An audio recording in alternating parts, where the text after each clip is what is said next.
병균덩어리 집안이 어딜 감히 내 손주한테 손을 대려고 해. 출산하고 12시간 진통 끝에 겨우 누워 있는데 복도에서 이 소리가 들려온 거예요. 새벽 첫 차 타고 미역국 들고 올라온 제 친정엄마한테 시어머니가 냄비를 확 밀쳐버렸습니다. 미역국이 병원 바닥에 그대로 쏟아졌고 엄마는 아무 말 없이 돌아서셨어요. 여러분, 이게 말이 됩니까? 그런데 글쎄요, 이건 시작이었더라고요. 인감도용의 1억 8천만 원 빚까지 제 이름으로 떠넘긴 걸 나중에야 알게 됐죠. 다만 시어머니가 몰랐던 게 하나 있었어요. 그 이야기 지금 바로 들려드릴게요. 안녕하세요. 오늘 사연 시청자 여러분. 오늘 이수진 씨의 사연 지금 바로 시작합니다. 안녕하세요. 저는 32살 이수진입니다. 결혼 전에는 종합병원에서 간호조무사로 3년을 일했어요. 환자 차트 하나하나 꼼꼼히 기록하고 투약 시간 1분도 안 틀리게 체크하는 게 제 일이었죠. 그 습관이 나중에 제 인생을 바꿀 줄은 그때는 꿈에도 몰랐습니다. 2023년 1월 15일 저는 12시간 진통 끝에 3.2kg짜리 아들을 낳았어요. 온몸에 힘이 하나도 없었습니다. 손가락 하나 까딱하기도 힘든 상태로 회복실 침대에 누워서 겨우 남편 정훈이한테 물었어요. 엄마한테 연락했어? 정훈이는 고개를 끄덕이면서도 자꾸 복도 쪽을 힐끔거렸어요. 그 표정이 좀 이상하다 싶었는데 30분쯤 지나니까 복도에서 소리가 들리기 시작했습니다. 제 친정엄마예요. 논산에서 새벽 5시 첫 차 버스를 타고 올라오신 거였어요. 손에는 직접 담근 김치 2통하고 미역국 냄비를 들고 계셨죠. 여러분, 1월 한겨울에 새벽 버스를 타고 4시간을 오신 겁니다. 그런데 병실 앞에서 시어머니가 길을 딱 막아섰어요. 야, 어디로 와? 병균덩어리 집안이 감히 내 손주한테 손을 대려고? 복도에 그 소리가 쩌렁쩌렁 울렸습니다. 간호사 2명이 고개를 돌렸고 맞은편 병실 보호자가 휴대폰을 꺼내 들었어요. 그 와중에 시어머니가 엄마 손에 들린 미역국 냄비를 확 밀쳤습니다. 냄비가 기울어지면서 미역국이 복도 바닥에 그대로 쏟아졌어요. 까만 미역 줄기가 하얀 병원 바닥 위에 널브러지고 국물이 엄마 신발까지 적셨습니다. 엄마는 바닥에 엎질러진 미역국을 한참 내려다보셨어요. 아무 말씀도 안 하셨습니다. 그러더니 바닥에 놓인 김치통을 다시 주워들고 엘리베이터 쪽으로 돌아서셨어요. 엄마, 제가 침대에서 소리를 질렀는데 시어머니가 병실 문을 닫아버렸습니다. 복도에 있던 남편 정훈이는 그 장면을 처음부터 끝까지 다 보고 있었어요. 그런데 돌아와서 하는 말이 이겁니다. 엄마가 좀 예민하신 거야. 산후조리 기간이니까 외부 사람 접촉을 줄이는 게 맞잖아. 외부 사람이요? 여러분, 갓 손주를 낳은 딸한테 미역국을 끓여온 친정어머니가 외부 사람입니까? 저는 아기를 안은 채로 소리 없이 울었습니다. 그날 밤 10시 몰래 전화를 걸었더니 엄마는 이미 논산행 막차버스 안에 계셨어요. 괜찮다. 엄마는 괜찮아. 너 몸조리 잘해. 목소리가 떨리고 계셨어요. 전화를 끊고 나서 저는 휴대폰 메모장을 열었습니다. 2023년 1월 15일 오후 2시경 시어머니가 친정엄마에게 병균덩어리 발언 및 미역국 냄비 밀침, 날짜, 시간, 내용을 적었어요. 병원에서 차트 기록하던 버릇이 저도 모르게 나온 거죠. 퇴원하는 날 시어머니는 원무과에서 입원비 247만 원을 계산하면서 직원이 듣는 앞에서 이러셨어요. 이 돈도 다 우리 집에서 나가는 거야. 너희 친정은 미역국 하나 제대로 전달도 못하면서. 시댁 아파트에 도착하니까 32평짜리 집에서 큰 방은 시어머니가 차지하고 저랑 아기는 6평짜리 작은 방이었어요. 아기 침대 하나 덩그러니 놓여 있고 좌욕기도 산후패드도 없었습니다. 그날 저녁에 시어머니가 친구분 4명을 부르셨어요. 손주 자랑 잔치를 하신다면서요. 저한테는 5명분 과일 접시하고 차를 내오라고 하셨습니다. 회음부 깨맨대가 앉을 때마다 쓰라렸는데 부엌에 서서 사과를 깎았어요. 시어머니 친구분 한 분이 이러시더라고요. 어머, 산모가 벌써 일어나서 일하네. 시어머니 복 받으셨다. 그 말이 칭찬인지 한탄인지 모르겠더라고요. 밤 11시에 아기가 심하게 울었는데 수유 자세를 몰라서 혼자 끙끙대고 있었어요. 시어머니는 안방에서 TV를 보셨고 정훈이는 나 내일 출근이야 한마디 하고 거실 소파에서 잠들었습니다. 새벽 3시 아기를 겨우 재우고 화장실에 가려는데 시어머니 방에서 통화 소리가 들렸어요. 그 친정이 뭐 해주는 게 있어야지. 병균이나 옮기러 오고 혼수도 3천만 원이 전부야. 내가 이 며느리 복이 없어서. 저는 발걸음을 멈추고 그 자리에 서 있었습니다. 작은 방으로 돌아와서 메모장을 열었어요. 2번째 기록을 남겼습니다.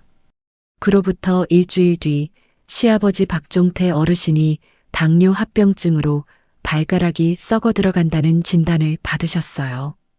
대전 을지대학교 병원에 바로 입원하셨는데 시어머니가 이러시는 겁니다.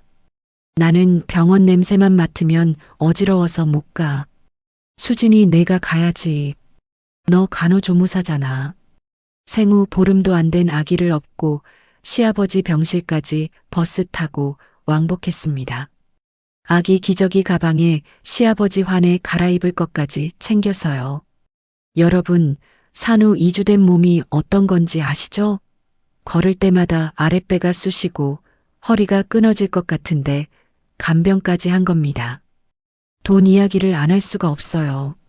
시아버지 병원비가 한 달에 180만 원이 나왔습니다. 남편 정훈이 월급이 실수령 268만 원인데 여기서 병원비 180만 원, 아파트 관리비 35만 원, 시어머니한테 드리는 생활비 50만 원을 빼면요. 3만 원이 남습니다. 기저귀 한 팩에 2만 원이에요. 일주일에 3팩을 쓰면 한 달 기저귀 값만 24만 원인데 3만 원으로 뭘 할 수 있겠습니까?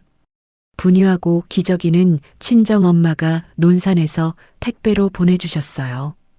그런데 택배가 올 때마다 시어머니가 현관에서 박스를 뜯어보시는 거예요. 또 병균 묻은 거 보내왔네.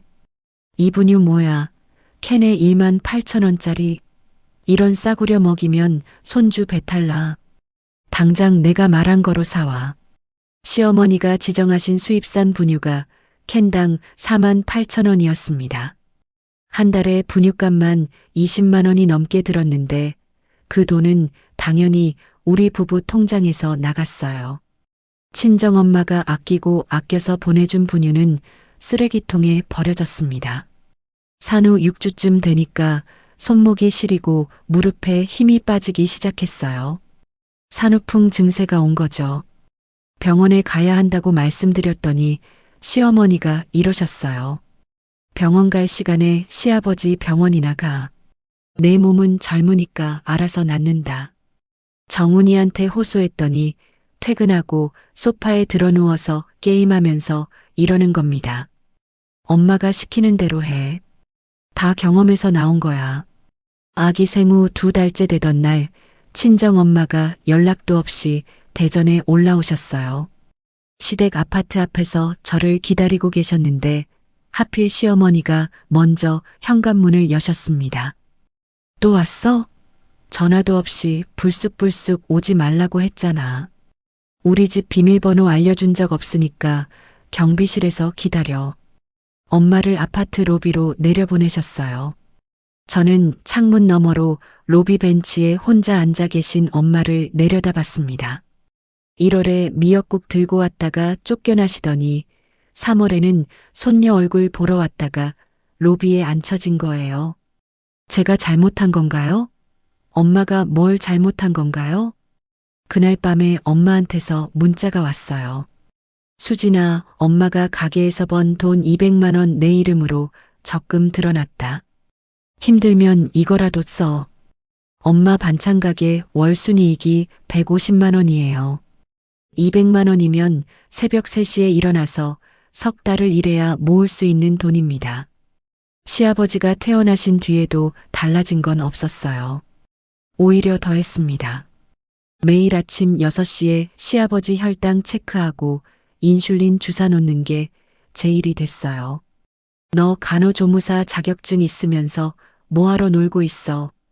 이 정도는 기본 아니야? 그러면서 명절에 친척들 오시면 이러셨습니다. 우리 며느리가 좀 모자라서 내가 다 가르치고 있어요. 사람이 어떻게 이럴 수가 있나요? 뒤에서는 부려먹으면서 앞에서는 모자란 사람 만드는 거예요. 아기 100일이 다가오니까 시어머니가 유성구 한식 뷔페에서 잔치를 하겠다고 하셨어요. 50명 불러놓고 비용 350만 원은 고스란히 우리 부부가 냈습니다. 저는 전날까지 100일 답례 떡 포장하고 100일상 소품 정리를 새벽 2시까지 했는데 시어머니는 본인 한복만 새로 맞추시면서 이러셨어요.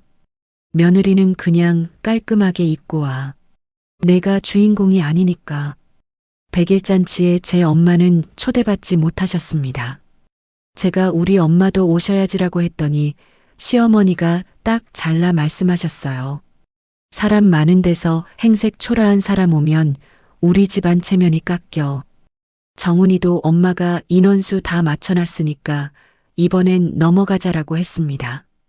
저는 잔치 내내 웃는 얼굴을 유지하면서 화장실에서 3번을 울었어요. 그날 밤 메모장을 열어보니 시어머니 발언 기록이 47개가 되어 있었습니다. 이건 내가 나약해서 당하는 게 아니라 이 집이 비정상인 거다. 그 생각이 처음으로 또렷하게 들었어요. 100일 잔치가 끝나고 사흘 뒤였어요. 시어머니가 동네 미용실에 가셨는데 거기서 단골 아주머니들한테 우리 친정 혼수 이야기를 죄다 풀어놓으신 겁니다. 세탁기 120만 원, 냉장고 180만 원, 이불 세트 80만 원, 현금 2천만 원, 항목별 금액까지 줄줄이 읊으셨대요. 우리 며느리 친정이 혼수를 3천만 원밖에 못 해왔어. 요즘 세상에 그게 말이 돼? 그 자리에 있던 아주머니 중 한 분이 대전 지역 맘카페에 글을 올렸습니다. 은행동 아파트 며느리 친정 혼수 실하냐라는 제목으로요. 댓글이 200개가 넘게 달렸어요. 3천만 원이면 요즘 혼수 축에도 못 끼지라는 조롱부터 그 집 며느리 불쌍하다는 동정까지 뒤섞여 있었습니다. 밤 11시에 그 글을 발견하고 저는 손이 벌벌 떨렸어요. 시어머니한테 휴대폰 화면을 들이밀었습니다. 어머니, 이게 뭡니까? 우리 친정 혼수를 왜 동네방네 말하고 다니세요? 시어머니가 화면을 슬쩍 보시더니 눈 하나 안 깜빡하시고 이러시는 겁니다. 내가 언제 그랬어? 네가 피해망상이 있는 거 아니야? 산후우울증 아니냐? 정신과 좀 가봐라. 여러분, 진짜 어처구니가 없더라고요. 본인이 해놓고 제가 정신이 이상한 사람이 되는 거예요. 정훈이한테 맘카페 글을 보여주면서 호소했습니다. 여보, 당신 엄마가 우리 친정 망신을 주고 다녔어. 이 글 좀 봐. 정훈이가 화면을 슬쩍 보더니 이러는 겁니다. 이런 거 신경 쓰지 마. 동네 아줌마들 수다가 원래 그렇잖아. 엄마한테 또 따지면 집안이 시끄러워져. 내 엄마가 얼마나 고생해서 그 돈 마련한 줄이나 알아? 제가 목소리를 높이니까 정훈이가 한숨을 쉬면서 이렇게 말했어요. 솔직히 3천만 원이 적은 건 맞잖아. 내 동기 김씨네 처가는 이렇게 왔다. 그 순간 입술을 깨물었습니다. 잇몸에서 피맛이 났어요. 이 사람도 시어머니랑 같은 사람이구나.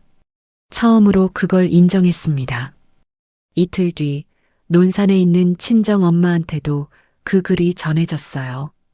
엄마 지인 중에 딸을 대전으로 시집 보낸 분이 계셨는데 그 딸이 같은 맘카페 회원이었던 거예요. 혹시 이 글에 나오는 며느리가 복순 이모님 딸 아니에요? 라고 연락이 간 겁니다. 엄마는 그날 가게 문을 일찍 닫으셨대요. 이틀간 밖에 나오지도 않으셨다고 이모한테서 전해 들었습니다. 새벽 3시에 일어나서 2년 동안 반찬을 만들어 모은 돈이에요. 그 돈을 적다고 인터넷에 올려서 수백 명이 구경한 거예요. 엄마 마음이 어땠겠습니까? 사흘째 되는 날 아침 이모한테서 전화가 왔습니다. 수진아, 네 엄마가 어젯밤에 가슴을 부여잡고 쓰러졌어. 논산 건 양병원 응급실에 실려갔는데 급성 스트레스성 협심증이래. 아기를 안고 있던 무릎에 힘이 빠졌어요. 그 자리에 주저앉았습니다. 아기가 놀라서 울었는데 저도 같이 울었어요. 시어머니한테 말씀드렸습니다. 어머니, 친정엄마가 입원하셨어요. 논산에 다녀올게요. 시어머니가 혀를 차셨어요. 즉, 그 집안은 몸도 약해. 병균 체질은 어디 안 가. 제 엄마가 왜 쓰러졌는지 아시면서 저런 말을 하시는 겁니다. 생후 넉 달 된 아기를 캐리어에 태우고 대전에서 논산까지 버스를 탔어요. 2시간 동안 창밖만 보면서 이를 악물었습니다. 병원에 도착하니까 엄마가 심장 모니터를 달고 침대에 누워 계셨어요. 제 얼굴을 보시자마자 이러시는 겁니다. 수진아, 엄마가 돈을 더 벌었으면 내가 이런 수모를 안 당했을 텐데. 엄마는 본인이 아파서 누워 계시면서도 저 걱정을 하고 계신 거예요. 엄마 손을 잡았는데 손이 거칠고 갈라져 있었습니다. 새벽마다 반찬통 뚜껑을 열고 닫던 손이에요. 입원비가 하루에 12만 원, 2주 입원이면 168만 원이 필요했어요. 엄마 반찬 가게 한 달 순이익이 150만 원인데 입원비를 내면 그 달 가게 운영비가 0원이 되는 겁니다. 엄마가 넣어주신 적금 200만 원에서 170만 원을 깨서 입원비에 넣었어요. 통장에 30만 원이 남았습니다. 30만 원을 들여다보면서 속으로 생각했어요. 이 돈으로 뭘 할 수 있지? 3일간 엄마를 간호하고 시댁으로 돌아왔더니 시어머니가 현관에서 기다리고 계셨습니다. 3일이나 비웠으면서 시아버지 약은 누가 챙겼는지 아냐? 너 때문에 내가 인슐린 주사를 놨다. 내 손이 얼마나 떨렸는지 알아? 정훈이는 싱크대에 쌓인 3일치 설거지를 가리키면서 딱 한마디 했어요. 빨리 치워. 그날 밤 아기를 재우고 작은 방 구석에 앉았습니다. 처음으로 이혼이라는 단어가 머릿속에 떠올랐어요. 그런데 현실이 발목을 잡더라고요. 지금 나가면 갈 곳이 없습니다. 돈도 없고 직장도 없어요. 메모장을 열었더니 기록이 63개가 되어 있었어요. 맨 마지막 줄에 이렇게 적었습니다. 참는 것은 효도가 아니라 공범이다. 다음 주 월요일 친정엄마를 대전 을지대학교병원 심장내과로 옮겼어요. 경과 관찰이 필요하다고 해서 전원한 건데 매주 화요일하고 금요일마다 아기를 데리고 병원에 갔습니다. 아기 기저귀 가방에 엄마 갈아입을 옷까지 챙겨서 버스를 2번 갈아타야 했어요. 엄마 병실이 6인실이었는데 맞은편 침대에 50대 후반쯤 되어 보이는 여자분이 계셨어요. 과로로 인한 부정맥이라고 하셨는데 제가 아기를 안고 들어올 때마다 유심히 보시더라고요. 사흘째 되는 날 그분이 본인 과일 바구니에서 사과를 하나 꺼내 건네셨어요. 아가 엄마 혼자 간병하느라 고생이 많네요. 남편분은 안 오시나 봐요? 네, 남편은 직장이 있어서요. 속으로는 직장이 있어서가 아니라 올 생각이 없어서가 맞았지만 처음 보는 분한테 그런 말을 할 수는 없었어요. 그런데 이분이 한두 번 오가면서 자연스럽게 이야기를 나누게 됐습니다. 이름이 조연숙 씨, 건강식품 온라인 쇼핑몰 참 좋은 식품 대표라고 하셨어요. 연매출이 30억이 넘는 회사를 운영하고 계신 분이었습니다. 그런데 이분 이야기를 듣다 보니까 저하고 겹치는 게 많았어요. 조연숙 대표님도 33세 시댁에서 매를 맞으며 살다가 맨손으로 이혼하셨대요.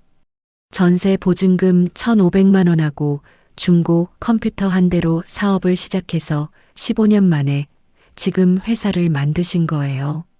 수진 씨 이야기 듣는데 내가 그 나이 때 나랑 똑같네. 조연숙 대표님이 한참을 가만히 듣고 계시다가 그렇게 말씀하셨어요. 그리고 제가 간호조무사 자격증이 있다는 걸 아시고 나서 눈빛이 달라지셨습니다. 수진 씨, 우리 회사 고객 상담팀에 건강 지식 있는 사람이 필요해요.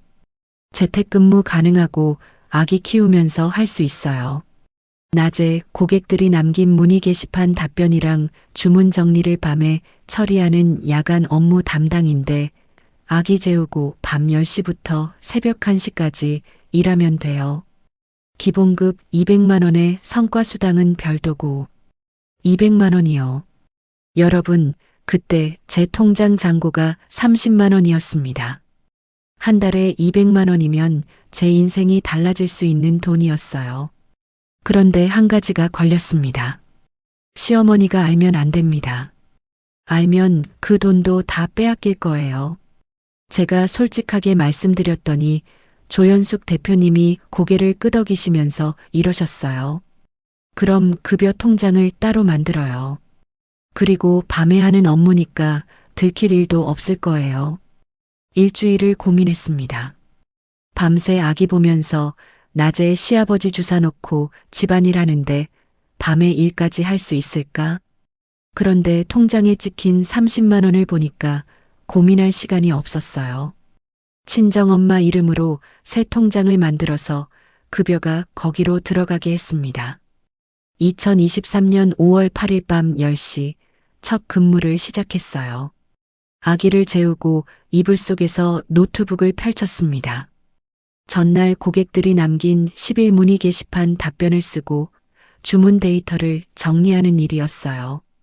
처음이라 손이 느렸는데 건강기능식품 성분이나 복용법은 간호조무사 시절에 익힌 게 있어서 답변 쓰는 건 수월했습니다. 처음 2달은 지옥이었어요.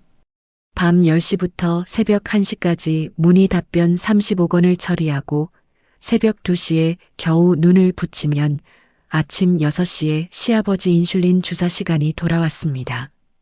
하루에 4시간도 못 잤어요. 눈이 충혈되고 손이 떨렸는데 시어머니는 제 얼굴을 보시면서도 이렇게만 말씀하셨어요. 요즘 왜 이렇게 얼굴이 푸석해? 밥을 안 먹나? 석 달째 되니까 제 상담 만족도 점수가 5점 만점에 4.9점으로 팀에서 1등을 했어요. 조연숙 대표님이 직접 전화를 주셨습니다. 수진 씨, 이번 달 성과수당 포함해서 280만 원 입금된다. 내가 본 신입 중에 최고야. 화장실에 숨어서 울었습니다. 기쁜 건지 서러운 건지 모르겠는 눈물이었어요. 시댁에서는 아무도 몰랐습니다. 낮에는 며느리, 밤에는 상담원. 통장 잔고가 100만 원, 300만 원, 500만 원으로 늘어갔어요. 6개월째 되던 날 잔고가 1,480만 원이 됐을 때 친정엄마한테 50만 원을 보냈습니다. 수진아, 이 돈이 어디서 난 거야? 알바 조금 하고 있어. 걱정 마.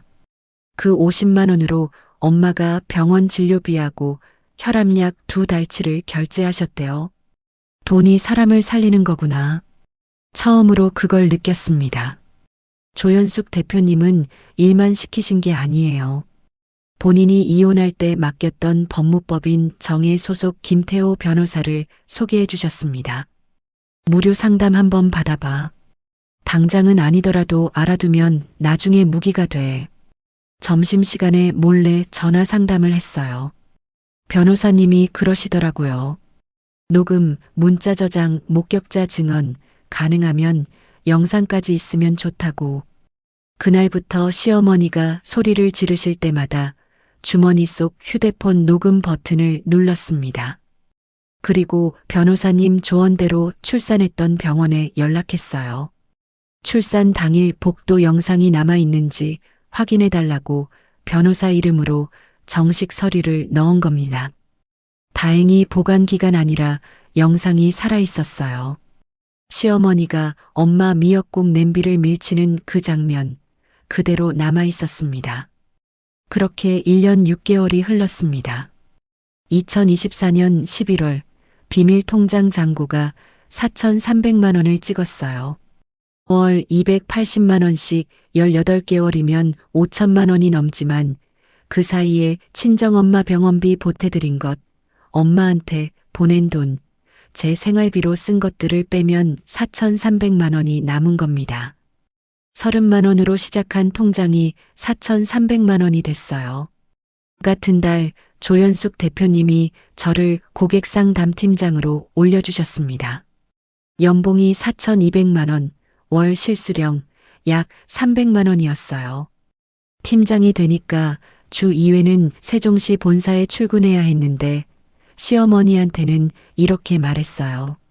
어머니, 육아 스트레스가 심해서 주 2회 문화센터 다니려고요. 시어머니가 코웃음을 치셨지만 막지는 않으셨어요.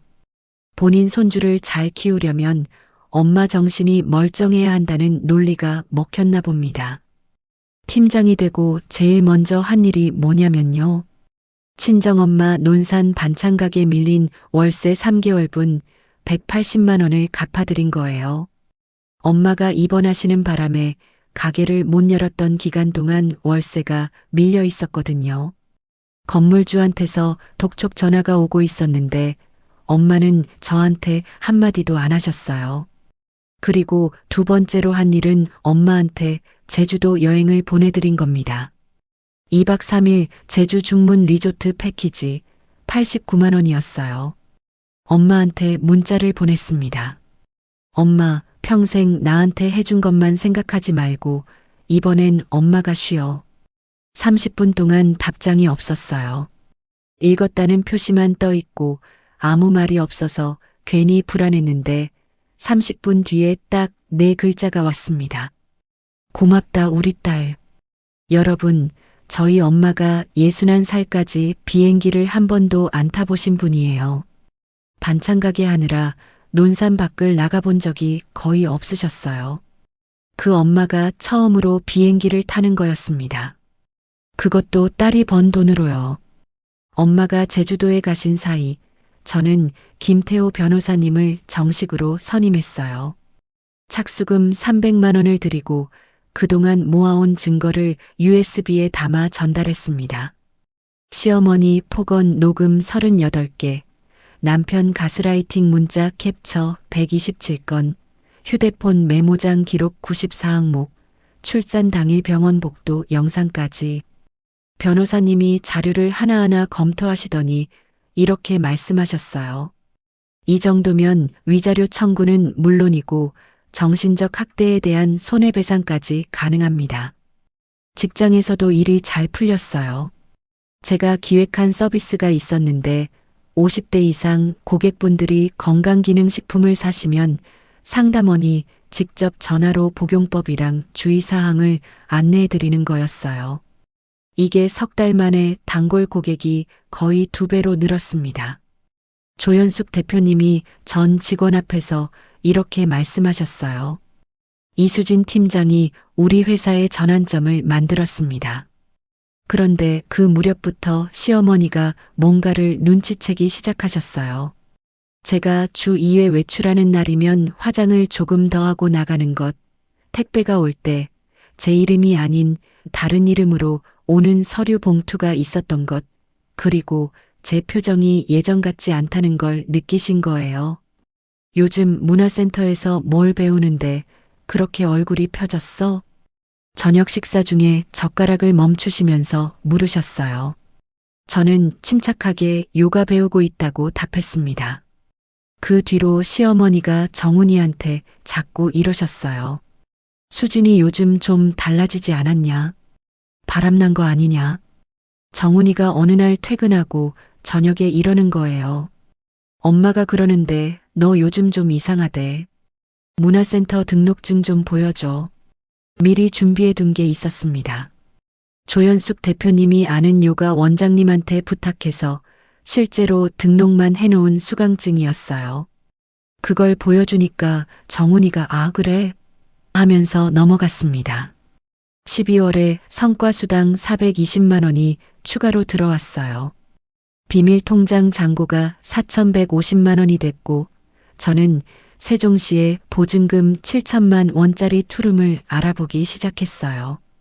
부족한 돈은 정부에서 저소득 무주택자한테 낮은 이자로 빌려주는 전세 대출을 받을 생각이었습니다. 이혼하면 아이하고 갈 집을 미리 잡아두는 거였어요. 12월 말 친정 엄마한테 모든 걸 털어놨어요. 직장 이야기, 이혼 준비 이야기, 변호사 선임한 이야기까지 전부요. 엄마가 한참을 우시더니 이러셨어요. 수진아, 엄마가 미안해서 어떡하냐. 엄마가 돈이 없어서 너를 이런 집에 보낸 거다. 엄마 잘못이 아니야. 이제 내가 나갈 준비가 거의 됐어. 그날 밤 엄마가 반찬 가게 비상금 통장에서 350만 원을 꺼내셨어요. 이건 네 전세 보탬에 써라. 엄마 가게 한 달 순이익이 150만 원인데 350만 원이면 2달 넘게 벌어야 하는 돈이에요. 그 돈을 선뜻 꺼내신 거예요. 2025년 1월 세종시 부동산에서 보증금 7천만 원짜리 투룸 계약서에 서명했습니다. 계약금 700만 원을 이체하면서 생각했어요. 이 집이 나하고 아이의 새 출발점이 될 거라고 변호사님이 말씀하셨어요. 증거 정리가 끝나는 3월쯤 이혼 조정 신청을 넣는 게 전략적으로 가장 좋습니다. 조금만 더 버티면 됩니다. 조금만 더요. 2025년 2월 초였어요. 제가 출근한 사이에 시어머니가 작은 방 서랍장을 뒤지셨습니다.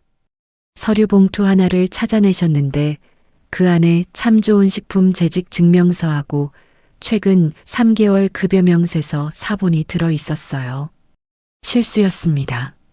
본사 출근할 때 필요해서 뽑아둔 걸 서랍에 넣어놓고 깜빡한 거예요. 시어머니가 그걸 사진으로 찍어서 정훈이한테 카카오톡으로 보내셨어요.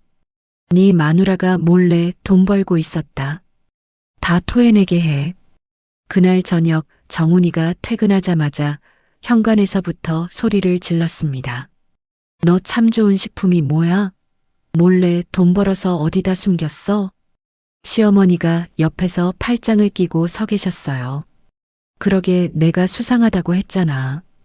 이 며느리가 시댁 몰래 돈을 빼돌리고 있었어. 여러분, 제가 제 노동으로 번 제 돈이에요. 밤잠을 줄여가면서 1년 반을 일한 돈입니다. 그런데 빼돌렸다는 말을 듣고 있으니까 머릿속이 하얘지더라고요. 내 노동으로 번 내 돈인데 왜 숨기면 안 되는 거예요? 제가 맞섰더니 정훈이가 제 팔을 잡아 흔들었어요. 결혼하고 처음으로 손이 올라온 겁니다. 부부 재산은 공동이야. 통장 다 내놔. 시어머니가 한술 더 뜨셨어요. 내년이 감히 이 집안을 속여? 저는 그 순간 주머니 속 휴대폰 녹음 버튼을 눌렀습니다. 그 뒤로 40분 동안 이어진 시어머니 말씀, 정훈이 협박, 전부 다 녹음됐어요. 아기를 안고 작은 방에 들어가서 문을 잠그고 김태호 변호사님한테 문자를 보냈습니다. 상황이 급박합니다. 일정을 앞당겨야 할 것 같아요. 이틀 뒤 정훈이가 저녁에 퇴근하고 오더니 이러는 겁니다. 엄마가 세종시 부동산 여러 군데 전화해 봤대. 내 이름으로 전세 계약 있는 거 다 알아. 이혼 준비하고 있었지? 심장이 쿵 내려앉았어요. 시어머니가 부동산까지 전화를 돌리신 거예요.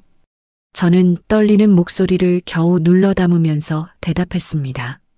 앞으로 할 말은 변호사를 통해서 할게요.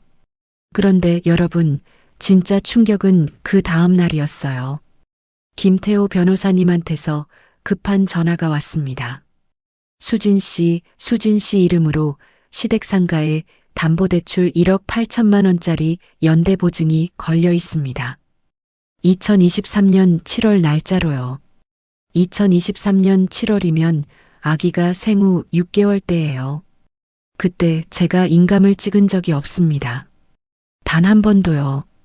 변호사님이 서류를 더 파보셨는데 시어머니가 시댁 서랍에 있던 제 인감도장을 몰래 가져간 뒤에 위임장을 위조해서 주민센터에서 제 인감증명서를 발급받으신 거였어요. 그걸로 대출 서류에 제 서명까지 위조해서 연대보증인으로 올려놓으신 겁니다. 그 돈 1억 8천만 원은 상가 고치는 데 쓴 게 아니라 시어머니 친척한테 빌려준 사채 자금이었고 이미 3개월째 이자가 밀리고 있었어요. 사람이 어떻게 이럴 수 있나요? 며느리 인감을 훔쳐서 1억 8천만 원짜리 빚을 떠넘기다니요. 같은 주에 하나 더 터졌어요. 새벽에 일하고 있는데 정훈이가 화장실에 휴대폰을 두고 간 거예요. 알림이 떠서 봤더니 승연이라는 이름으로 저장된 여자한테서 온 메시지였어요. 다음 주 목요일 만나자라는 글하고 모텔 예약 화면이 같이 있었습니다. 손끝이 차가워지면서 화면을 통째로 캡처했어요. 증거 폴더에 저장했습니다. 조연숙 대표님한테 전화했어요. 대표님, 인감 도용에 외도까지 터졌어요. 더 이상 이 집에 있으면 안 될 것 같습니다. 조연숙 대표님이 바로 이러셨어요. 세종시 본사 근처에 내 오피스텔 하나 있어. 보증금은 나중에 자리 잡히면 천천히 주고 월세 40만 원만 내. 내가 33세 시댁을 나왔을 때 방 한 칸 내어주는 사람이 아무도 없었어. 그게 한이었어. 2월 15일 새벽 4시 시어머니하고 정훈이가 잠든 사이에 아기 짐하고 노트북, 증거 USB만 챙겨서 집을 나왔습니다. 아기를 카시트에 태우고 택시를 탔어요. 8층 창문에 불이 꺼져 있었습니다. 2년 동안 저 안에서 잃어버린 것들이 스쳐갔어요. 엄마 자존심, 제 건강, 아기하고 보낼 평화로운 시간. 세종시요. 택시 기사님한테 행선지를 말하는 제 목소리가 떨리지 않더라고요. 아침 8시 시어머니하고 정훈이가 빈 작은 방을 발견했나 봐요. 제 휴대폰에 부재중 전화가 쌓이기 시작했습니다. 시어머니 37통, 정훈이 42통, 시아버지 8통, 시누이 11통, 총 98통이었어요.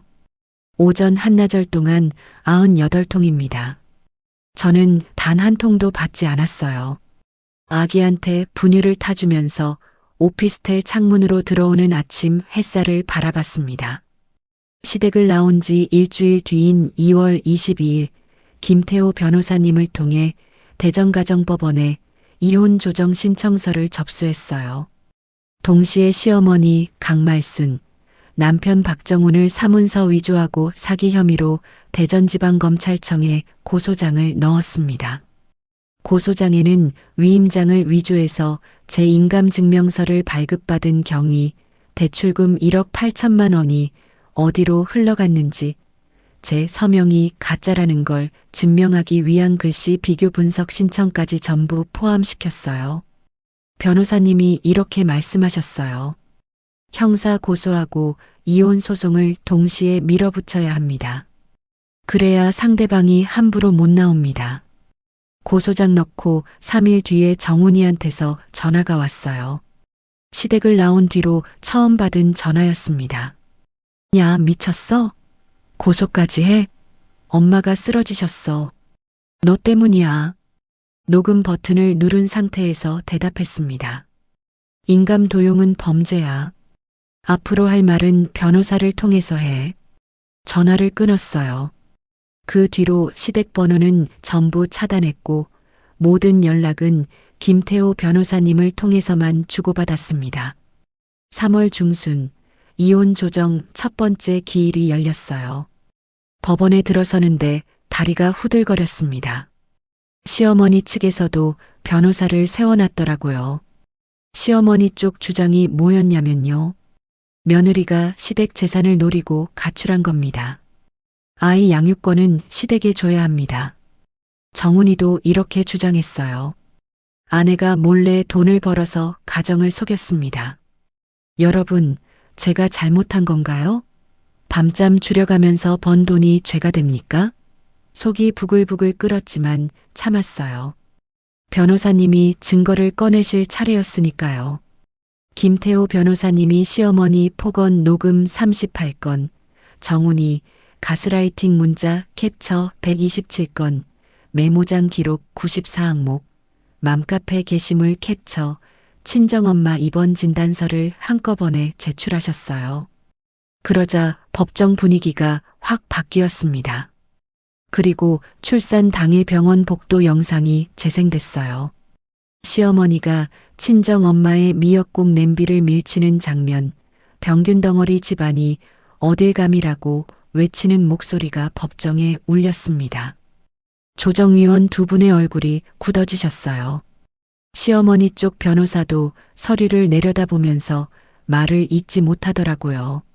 정훈이는 고개를 숙인 채 한마디도 못했습니다. 4월에 검찰 수사가 본격적으로 시작됐어요. 정훈이가 피의자 신분으로 조사를 받았습니다. 위임장을 위조해서 제 인감증명서를 발급받고 그걸 대출 연대보증에 쓴 건 명백한 범죄라는 의견이 나왔어요. 시어머니도 같은 혐의의 공범으로 함께 넘어갔습니다. 이 소식을 들은 시어머니가 급하게 변호사를 바꾸시더니 입장을 바꾸셨어요. 며느리하고 합의하겠습니다. 저는 합의를 거부했어요. 변호사님한테 분명히 말씀드렸습니다. 끝까지 가겠습니다. 제 감정 때문이 아니에요. 1억 8천만 원짜리 연대보증을 법적으로 없애지 않으면 제 이름에 그 빚이 평생 따라다니는 겁니다. 변호사님도 같은 생각이셨어요. 합의하면 처벌이 가벼워지고 연대보증 무효 소송에서도 불리해집니다. 끝까지 가는 게 맞습니다. 5월에 이혼 조정이 안 되면서 소송으로 넘어갔어요. 재판부에서 제가 낸 증거를 전부 검토한 뒤에 정훈이 외도 증거까지 추가로 받아들였습니다. It hurt good, more than I can say. But maybe love isn't holding on. Maybe it's knowing when to walk away.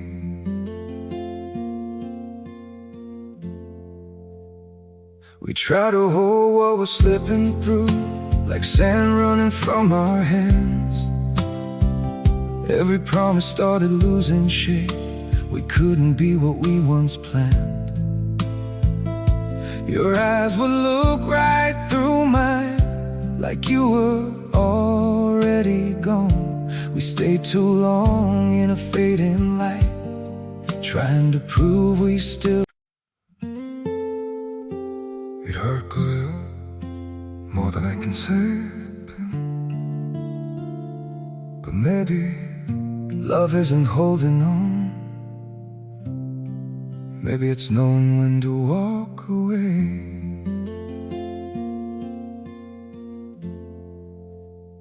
We try to hold what we're slipping through, like sand running from our hands. Every promise started losing shape. We couldn't be what we once planned. Your eyes would look right through mine, like you were already gone. We stayed too long in a fading light, trying to prove we still. It hurt good, more than I can say. But maybe love isn't holding on. Maybe it's knowing when to walk away.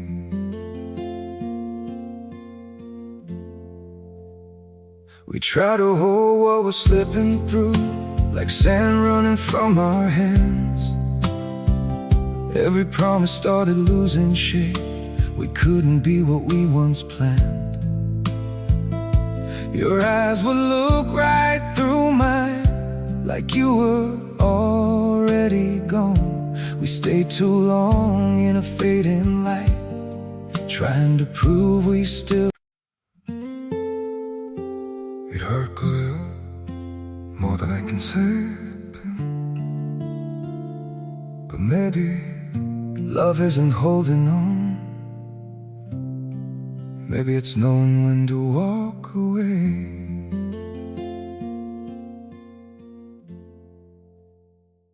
입니다. 카카오톡 대화 내역, 모텔 예약 화면 캡처, 카드 결제 내역이요. 정훈이 쪽 변호사가 이렇게 말하더라고요. 외도가 아니라 직장 동료와의 침묵입니다. 그런데 제가 확보한 정훈이 카드 사용 내역에 모텔비 7만 원이 4번, 그 여자한테 사준 35만 원짜리 가방 결제까지 찍혀 있었어요. 친목 모임에서 모텔을 가고 가방을 선물합니까? 그 주장은 바로 받아들여지지 않았습니다. 6월 중순 최종 판결이 나왔어요. 이혼 사유는 배우자의 외도, 인감 도용을 통한 재산 침해, 시어머니의 장기간 정신적 학대와 배우자의 방관. 이게 전부 인정됐습니다. 위자료 5천만 원, 아이 양육권하고 친권은 전부 저한테, 양육비는 아이가 20살 될 때까지 매달 80만 원으로 확정됐어요. 같은 달 형사재판 결과도 나왔습니다. 정훈이는 사문서 위조로 징역 10개월에 집행유예 2년, 시어머니는 사기 공범으로 징역 1년에 집행유예 2년을 선고받았어요. 연대보증 무효소송에서도 위조된 서명으로 된 연대보증은 효력이 없다는 판결이 나왔습니다. 1억 8천만 원의 빚에서 완전히 벗어난 거예요. 그리고 정훈이는 법에 따라 공무원에서 당연퇴직 처리됐습니다. 집행유예도 해당이 되거든요. 판결이 끝나고 법원 앞 계단에서 변호사님이 이렇게 말씀하셨어요. 수진 씨, 이겼습니다. 그 자리에서 친정 엄마한테 전화를 걸었어요. 엄마, 끝났어. 내가 이겼어. 엄마하고 저하고 동시에 울었습니다. 전화기 너머로 엄마 목소리가 들렸어요. 고생했다, 우리 딸. 이제 아프지 마라. 법원 앞 벤치에 한참을 앉아 있었습니다. 1월에 병원 복도에서 미역국이 바닥에 쏟아지던 그날부터 여기까지 2년 반이 걸렸어요. 이혼 판결 후 2년이 흘렀습니다. 2027년 4월, 저 이수진은 참 좋은 식품 고객 서비스 총괄이사가 됐어요.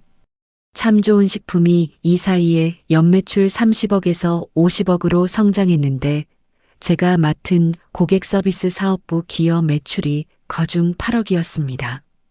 연봉 6천만 원의 성과수당 별도, 제 이름으로 된 자산은 양평 전원주택 매매가 2억 8천만 원에 주택담보대출 1억 원, 적금 5,200만 원, 매달 양육비 80만 원까지 합치면 든든한 살림이 됐어요.